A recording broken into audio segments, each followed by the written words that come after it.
Je suis Carole Dumont et l'émission qui suit est mon projet d'excès. Bon visionnement!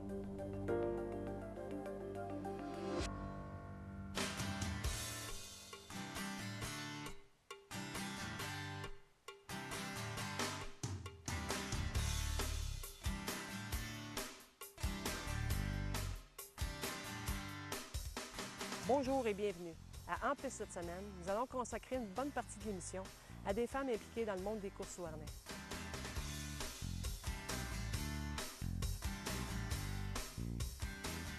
Ma prochaine invitée est une éleveuse, propriétaire, entraîneur et une des seules conductrices encore en piste au Québec. Elle va nous parler de sa passion pour les chevaux de course.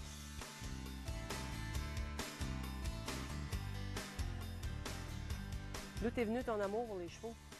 Mes parents ont eu des chevaux depuis que je suis jeune, donc c'est eux autres qui m'ont transmis leur passion pour les chevaux. Le fait que tu es rendue aujourd'hui conductrice, ça t'est venu d'où, ça? Ça m'est venu d'un coup de tête. C'est une journée, je me suis décidée, j'ai dit OK, je vais l'essayer. Je suis allée, puis j'ai passé mes licences, puis j'ai commencé comme ça. Tu vas rechercher quoi là-dedans? Je veux dire, tu y retrouves quoi quand tu conduis un cheval? C'est quoi ça te donne comme sensation? C'est de l'adrénaline, c'est de la fierté de gagner, c'est valorisant, je trouve. Tu dis la fierté de gagner, mais c'est pas facile contre des hommes. Mais tu as quand même une bonne carrière à date, là, plus de 300 victoires à vie. Là. Puis une des conductrices, sinon la plus productive et la plus active actuellement. En tout cas, au Québec, c'est sûr, on a juste une piste, mais je veux dire, même en Ontario, tu es quand même la plus active. Bien, ça va quand même bien, mais je te dirais que c'est un métier qui est vraiment pas facile pour personne. Je pense que pour une fille, encore moins. Mais je me débrouille bien, puis écoute, j'essaye de pas faire de différence avec ça, puis de faire ce que j'ai à faire. Dompter un poulain, c'est quelque chose qui est long, qui est coûteux, Peux-tu nous en parler un peu? Amener un poulain aux courses, écoute, ça prend du temps, ça prend de la patience, ça prend des sous. C'est long, c'est comme... Si tu pars du moment où ce que tu fais inséminer ta jument, ça prend 3 ans. C'est comme t'insémines ta jument, le temps que le poulinage. Après ça, là, faut que tu commences à jouer avec tranquillement. Puis le temps de l'atteler, de la mettre aux couches, je te dirais, ça prend environ 1 an. Commencer par le manipuler, juste qu'il suive avec la laisse, qu'il y ait du respect, qu'il comprenne c'est quoi le respect. Puis après ça, tu commences l'entraînement. À partir de 18 mois, à l'âge de 18 mois, tu lui mets l'attelage. À l'âge de 18 mois, là, tu commences l'entraînement pour les courses avec l'attelage. Tu lui montes à aller sur la piste, à marcher droit, à courir droit. Puis là, après ça, tu commences l'entraînement sérieux, du joggage quotidien tous les jours. Jusqu'aux qualifications. Puis là, c'est là que tu as le résultat du travail. On s'aperçoit si ça donne un fruit ou pas. Rendu là, tu as une petite idée de ton poulain. Si tu penses qu'il va être assez compétitif avec les autres ou moins, tu as une bonne idée rendu là parce que tu as été des temps plus rapides de plus en plus. Donc, tu sais à peu près ton poulain, quelle vitesse il peut aller.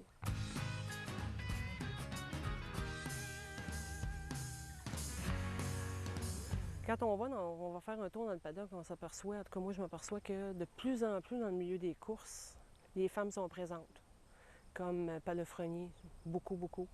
Les entraîneurs, les conducteurs, avant ça, on n'avait pas ça. Comment on peut expliquer ça d'après toi? Je pense que c'est comme dans plusieurs autres métiers aussi que les femmes sont plus présentes. Je dirais que dans le monde des courses, les femmes aiment beaucoup les chevaux. Hein, fait que on est plus douce. Patiente, peut-être, je sais pas. Plus douce un peu, on parle moins fort, le cheval est moins peureux. Quand on parle d'une journée de travail, pour toi, Marie-Claude, ça consiste en quoi? Ça consiste à... on se lève de bonne heure, on se lève... disons qu'on vient soigner les chevaux autour de 7 heures. Après ça, on les laisse manger. Après ça, on en met quelques-uns dehors.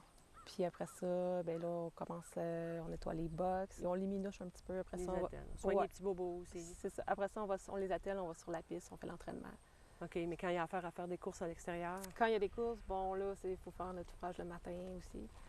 C'est sûr que quand on va à Trois-Rivières, c'est un peu moins loin, donc on part plus tard. Mettons qu'on part autour de 4 heures. Après ça, on va aux courses, on fait notre course, on revient. Si on va plus loin, si on va à Ottawa, là, il faut prévoir que c'est 3h30 de route, donc il faut partir plus de bonne heure le matin. Tu sais, si on part à peu près autour de 1 heure, 2 heures, on va là-bas. Tout dépendant dans quelle course qu'on course, mais bon, on revient souvent assez tard, on revient dans la nuit à 2 heures ou 3 heures du matin. Puis, point de vue travail, famille, ça fonctionne comment, là? Disons que mes enfants sont habitués de ça. Ils sont impliqués dans le monde des courses, oui, ils sont pas impliqués. les suivre. Disons que ma plus vieille est rendue à 13 ans, donc elle peut venir dans les paddocks, elle a sa licence pour venir dans les paddocks. Le plus jeune, lui, peut pas encore, mais aime beaucoup les chevaux aussi. Donc, les deux sont dans le milieu. Ça l'aide un peu. De toute façon, ils sont au monde là-dedans. Oui, bien c'est ça. C'est mes parents, maintenant c'est moi. Il y a des bonnes chances qu'eux aussi aient la passion.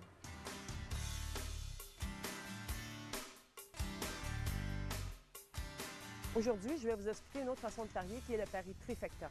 Le gageur doit choisir 3 chevaux qui doivent obligatoirement terminer parmi les 3 premiers dans cette même course. Ce qui donne 6 combinaisons possibles à 2 $ la mise, donc un total de 12 $ pour la course.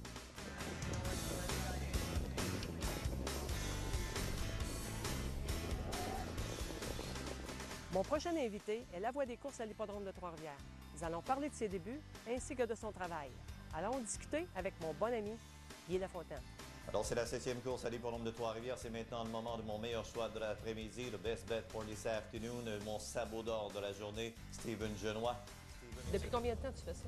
1986. Ça a débuté d'une façon assez bizarre. J'étais âgé de 23 ans et j'allais vraiment pas nulle part dans ma vie à ce moment-là. Mais j'ai toujours été passionné des courses de chevaux parce que mon père avait des chevaux quand j'étais très jeune. Et un certain mardi soir, il cherchait un annonceur. Ça avait passé dans le Nouvelliste le matin.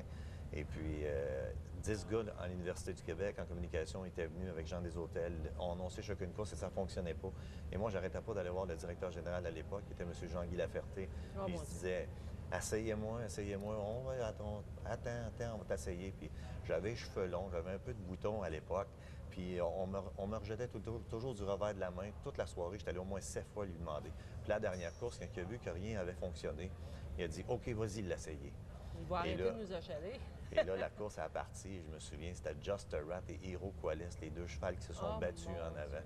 Et puis, à la fin de la course, le téléphone a sonné en haut. Ils ont dit « Monsieur Lafontaine, on a affaire à vous. On veut vous rencontrer dans notre bureau. » Et j'ai signé mon premier contrat avec l'hippodrome de Trois-Rivières à ce moment-là. En 86. En 86. On m'a conseillé de me faire couper les cheveux et de m'acheter un peu de Cléracil pour mes boutons. Et puis, qu'on m'engageait. C'est drôle. À partir de là, je veux dire, t'as-tu annoncé juste à Trois-Rivières ou de temps en temps, c'est arrivé que tu as pu te dépanner? J'ai débuté à Trois-Rivières. J'étais de 86 à 2000 ici. Okay. J'ai fait 2 remplacements, je crois, à Québec. On m'a donné ma chance à quelques occasions à l'hippodrome de Montréal. Évidemment, j'avais un anglais qui était très faible. Fait que j'y ai été plus ou moins. Mais c'était toute une aventure aussi. Du moment où le juge de départ appelle les chevaux à la barrière, aller jusqu'à, je te dirais, je vais te donner une coupe de pied après le fil. C'est où ton thrill dans la course? Mon thrill, aussitôt qu'on colle la shot, que les chevaux sont derrière la barrière et la barrière est en marche. Là, ça commence. Là, on annonce le favori de la course. Là. La fébrilité monte. On voit tous les gens qui se recollent sur la clôture pour aller voir la course. Ready for action. On est prêt pour l'action du centre-ville de Trois-Rivières from downtown TR. On accentue le rythme de TR, picking up speed.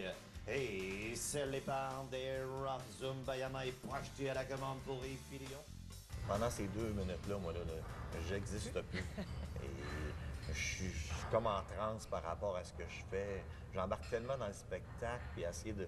Tu vois du premier au dernier, puis là, tu t'en vois un qui dit « Oh, puis il va puncher, il faut que tu te prépares. » J'essaie toujours de prévoir le coup avant que le gars le fasse. Là, tu passes pour... Oui, ça, on s'en a pas. C'est ça qui est intéressant, c'est d'aller chercher le meilleur du spectacle pendant les 2 minutes. Parce que le gars, son cheval est 6e, puis le public l'a gagé, mettons qu'il est extrêmement favori, il y en a beaucoup qui l'ont gagé. Là, il dit « Ah, il est 6e, il ne gagnera pas. » Là, l'annonceur vient de dire « Surveillez-les. » Il vient de mettre le flasher à droite. Ouais. Hein? Vroom, vroom. Vroom, vroom, il s'en vient, là. Là, tu sais, il y a des clients aussi qui me disent « Tu me donnes des frissons. » Mais ça, bon? ça fait partie. Moi aussi, ils partent de moi les frissons, puis ils se transmettent. À la toute orientale, Killer Jackson, El Muchacho. Chloé Master is not this afternoon. El Muchacho, Louis-Philippe Roy. Aïe, aïe, aïe, what a performance today. El Muchacho, de 2 to even. Devant Killer Jackson et Chloé Master, 4e pour Zumbayama. 2-2 El Muchacho. Guy, on peut dire que tu as fait partie de la relance avec le Jockey Club en 2010. Oui, j'ai été privilégié. J'ai reçu un appel de M. Guy Corbeil et puis on m'a demandé si j'étais intéressé parce que moi, j'annonçais plus dans les dernières années également, avant que ça ferme. Moi, je suis comme les hommes à chevaux, puis je suis comme les amateurs. J'aimerais ça qu'on vienne à 80-100 programmes par année. Mais là, on est en relance. Le club jockey marche avec le budget, aucune subvention du gouvernement. Ils sont indépendants et c'est extraordinaire et je suis super content d'être là. La relance, j'y crois parce que les investisseurs du Club jockey du Québec sont pas là pour essayer de se remplir les poches. C'est des gens probablement qui sont tous à l'aise financièrement. Ils sont là parce que c'est des passionnés. La plupart d'entre eux, c'est tous des éleveurs. Ils sont en train de ramener des 2 ans puis des 3 ans, sont en train de rebâtir les chevaux au Québec parce qu'il n'y en avait plus. Il y a route arrêtée. Il y en avait presque plus. Tout le monde a vendu. Ah oui. Ou les Amish aussi qui achètent beaucoup de chevaux. Ouais. Et là, il y en a qui avaient gardé des poulinières, des juments. Et puis là, ça commence à refaire. Mais moi, je suis convaincu que ça va aller de mieux en mieux.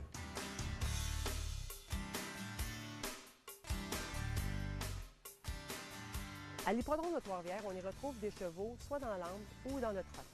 La différence entre les deux, c'est que l'ambleur avance les 2 pattes du même côté en même temps, soit les 2 pattes de droite avec les 2 pattes de gauche. Le trotteur, lui, par contre, déplace ses pattes, avance ses pattes en même temps, en diagonale, soit la patte droite avant et la patte gauche arrière.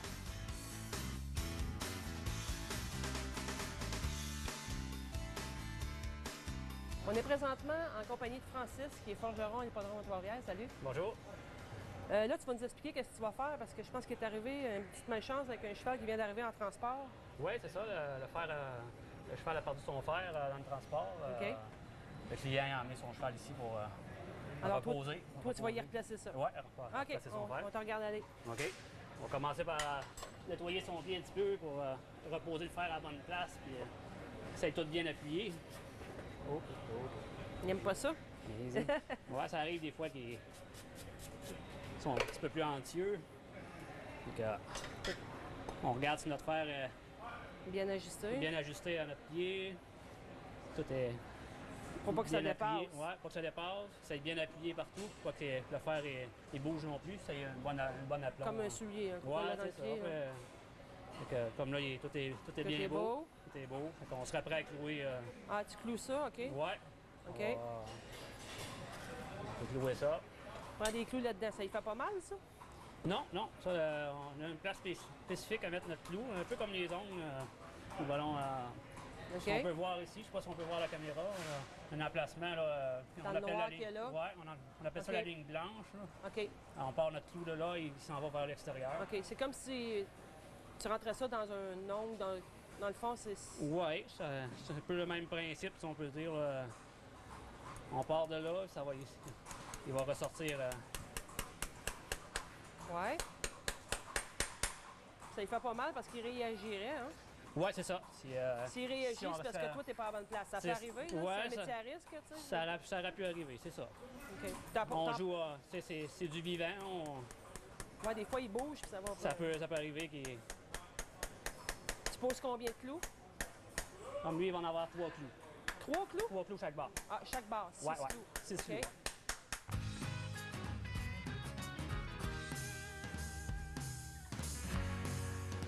D'accord, il va pour la finition. Sur notre pied, c'est-à-dire que le fer est posé pour faire la finition en avant. Les clous dépassent ici, comme on peut voir. Et là, on va rabattre nos clous. On va les recouper un petit peu et après ça, on va les rabattre. Pour faire une belle rivure. Ouais. Ça, tous les forgerons font ça, hein? Oui, oui. Puis comme on peut voir, non plus, encore là, ça y fait pas mal, là. Non, il n'y a aucune sensibilité. On est comme à la surface. Là, je vais rabattre mon clou dans l'encoche que j'ai fait avec mon outil.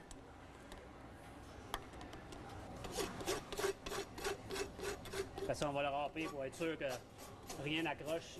Que ce soit bien lisse. Ouais, Même si tu passes ta main dessus, puis tu te feras pas mal, c'est que... c'est ça.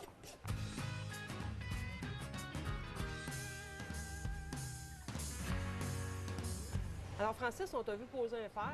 Oui, Donc, t'es forgeron depuis combien de temps, toi? ça va faire 23 ans. 23 ans. Tu Ouais, fais ouais. des chevaux de course, des chevaux de selle. Ça a commencé comment? J'ai commencé avec les gros chevaux, les chevaux de travail, Oh, les mon drafts. Ça, Mon c'est des père, chevaux quand même de plusieurs livres, là. Ouais, c'est ça, des chevaux de 2000 livres. 2000 livres. Ouais, ouais. C'était mon père qui avait des chevaux, qui faisait l'élevage de chevaux de trait. OK. Puis, Mais c'est quoi qui t'a amené aux chevaux de course? les chevaux de course, après ça, mon père, quand il a vendu, j'ai recommencé les chevaux de selle. OK. Les chevaux de selle, là, j'ai rencontré ma femme, Josée, et elle était déjà dans les chevaux de course. OK. Fait que c'est ça qui m'a emmené vers les chevaux de course. OK. On peut dire aussi que c'est un métier à risque. Tu travailles avec du vivant, donc il t'est Oui. déjà arrivé des accidents, quelque chose comme ça? Ou... Ça j'ai arrivé déjà qu'on se fasse brasser un ruer. peu, ouais, ruer. Ouais. Les poulains, ça doit pas être facile tout le Ouais, temps. c'est pire les poulains, exactement. Les poulains, c'est un peu plus nerveux. Faut Faut y prendre le aller, temps. beaucoup de patience. Faut Ça être prend beaucoup de patient, c'est en patience. plein ça. C'est une bonne qualité que moi, j'ai Ah. pas. On est capable de jouer avec ça pas mal. De se servir de ton expérience Ouais, ouais. pour faire une Ouais. bonne expérience avec le cheval. Oui, oui, ça va Bon, bien. ben, c'est De ce parfait. côté-là, ça va bien. Super, merci beaucoup. Ça fait plaisir.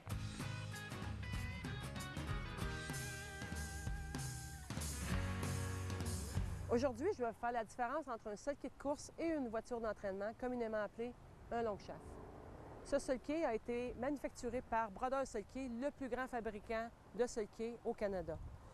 Ici, on peut voir les timons que nous, on appelle les menoirs. Sur celui-ci, c'est en aluminium, mais ils peuvent être aussi en bois, qui est un produit plus flexible. Ici, on peut voir la différence de longueur entre le sulky et le long chaff et surtout la forme aérodynamique du sulky qui fait en sorte que, contrairement à ce que les gens pensent, le poids du conducteur n'a pas vraiment d'importance pour le cheval en tant que tel, malgré qu'un conducteur avec un poids plus santé, bien, il est plus à l'aise sur le sulky, donc il est plus agile.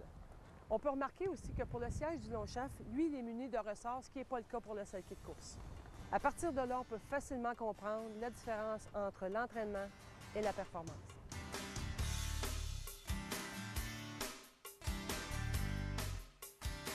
Ma prochaine invitée est une propriétaire, entraîneur et éleveur. Elle va nous parler de sa passion des chevaux de course. Elle a aussi une très belle histoire à raconter, celle des mènes qui a changé toute sa vie. Alors, mon entrevue coup de cœur est pleine d'émotions avec Chantal Gravel.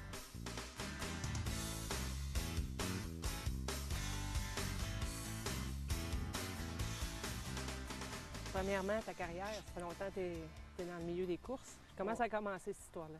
Ben moi, c'est mon père puis mon oncle qui ont acheté des chevaux. Les noms? Je me rappelle plus le nom. Roger Gravel, Oui. Pierre Gravel. Oui. Ouais, avec Jean Lebrun dans le temps, à la Norette, pas loin de chez moi.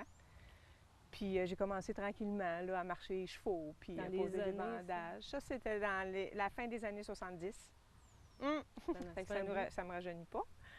Puis après ça, ben c'est ça, il avait acheté un trotteur qui avait de la difficulté. Fait que Gérald Hébert, les trotteurs.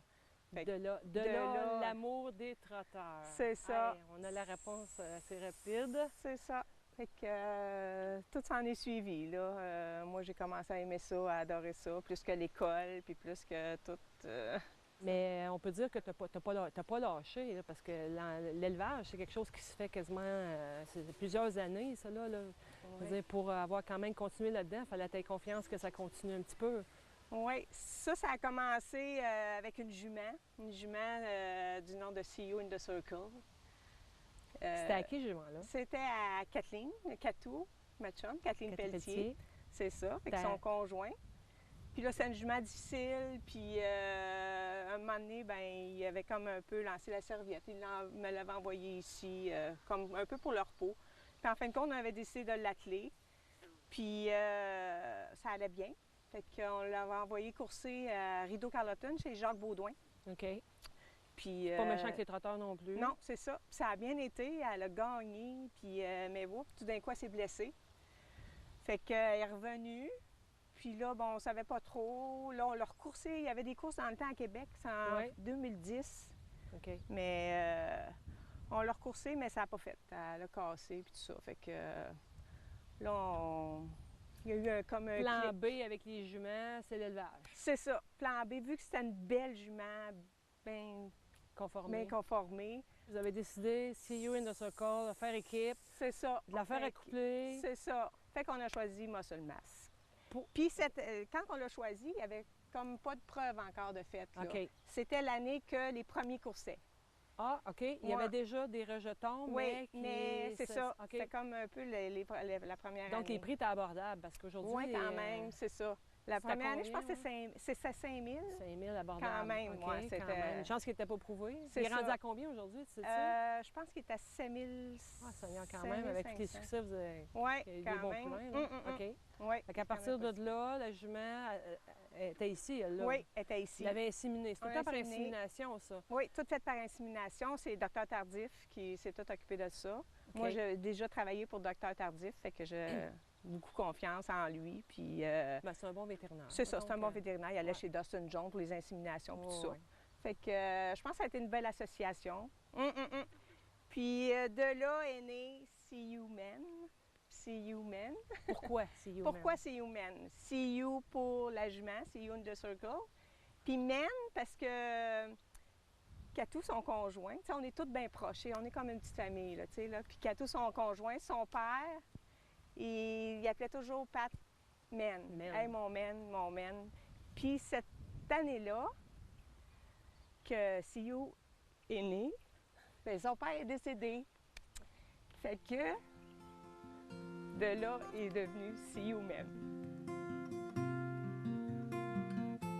Mais là, y avait-tu des plans, d'autres plans pour See You in the Circle après? Ou, Bien là, parce tout de qu'elle, suite, on l'a réinséminé. Puis de là est né Wild Wild Men. Wild Wild. Wild Wild, c'est vraiment... Wild. Lui, il était Ouais. moins drôle, je pense, hein? Lui est moins comique un peu. Lui, on dirait que la jument l'a surprotégé. On dirait qu'elle a dit ah, tu m'as enlevé mon premier bébé. Celui-là, je le garde. Celui-là, c'est à moi. Mais Wild Wild, à un moment donné, je me disais, je pense que je vais me mettre un casque de football sur la tête pour le sortir. Pour vrai? Parce que Il lui, était rough. lui c'était avec son devant. OK. Tu C'est sais, lui le boss. quand ça rue, c'est pas pire, tu sais. Mais Quand- quand ça... Ça boxe. Aussitôt que OK. ça fait pas son affaire... Oh, OK. Hein. Mais on est venu à bout quand même, là, tu sais, là. Mais lui, pour mettre la tâche sur le dos, ça a été quand le forgeron est venu pour y trimer les pieds, on l'a calmé Calmé. un peu. Fait que là, oups, on y a mis la tâche sur le dos. Puis encore là, aujourd'hui, il a 4 ans, puis il donne pas sa place, tu sais, mais il est pas donne pas sa malin. place, il donne pas sa place en nulle part, même en arrière de la barrière. Ouais, hein. c'est ça, ouais. Fait que c'est des Ouais. fois, on peut peut-être y en donner un petit peu plus de lousse là-dessus parce que sa job, il la connaît. C'est Mais ça. les deux la connaissent. Ben c'est ça, tu sais, quand ils sont deux bons, la connaissent. t'es tolérant, hein? Hein? Mais Wild Wild, il a quand même gagné la moitié de ses courses qu'il a faites à vie, là.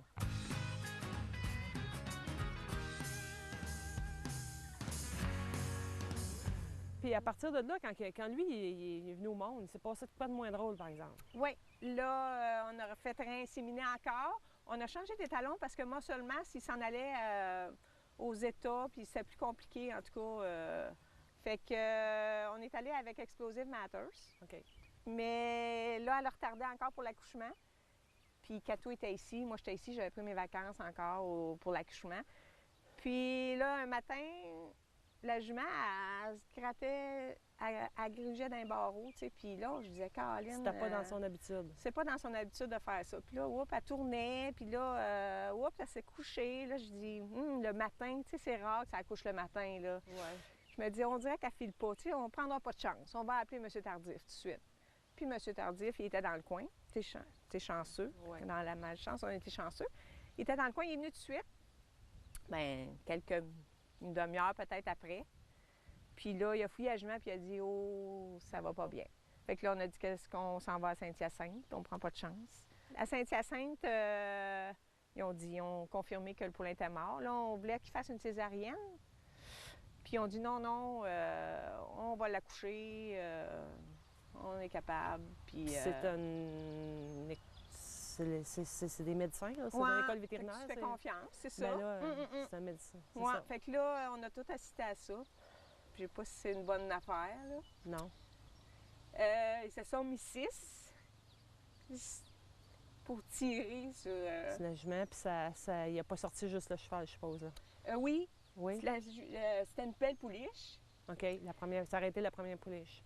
C'est ça, une grosse pouliche, par exemple. OK. On dirait qu'elle était même trop grosse, tu sais. Fait OK. que, ils se sont mis 6, ça a pris du temps. Ils ont fait l'épidurale, puis là, ça sortait pas. Il était pas capable. M. Tardif a enlevé son manteau, puis il a été aidé. Puis là, tout d'un coup, ils ont sorti, mais tu sais, avec des chaînes, puis c'était pas beau à voir. Là, ils ont dit, on va garder la jument 24 heures. Ouais.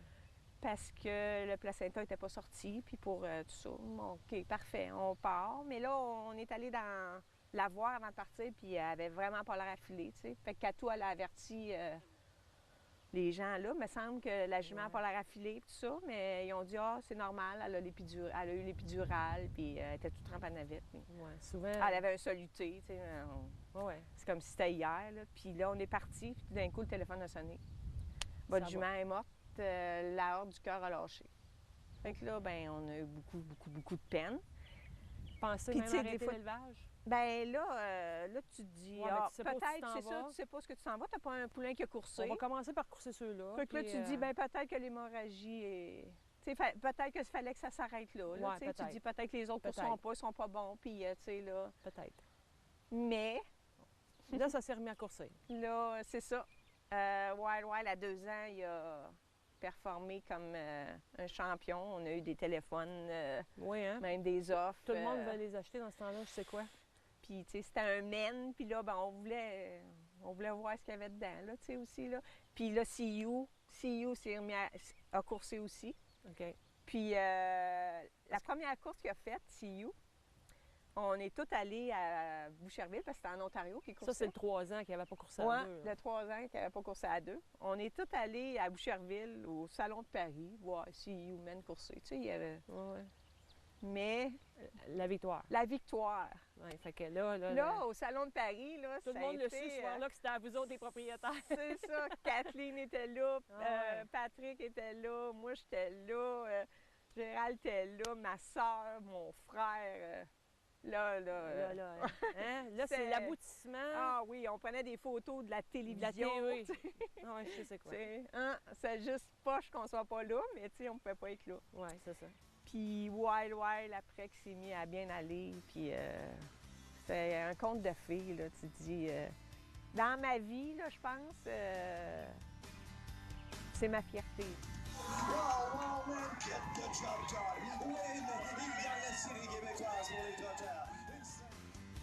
Merci d'avoir été des nôtres, en espérant vous avoir donné le goût d'aller faire un tour à l'hippodrome.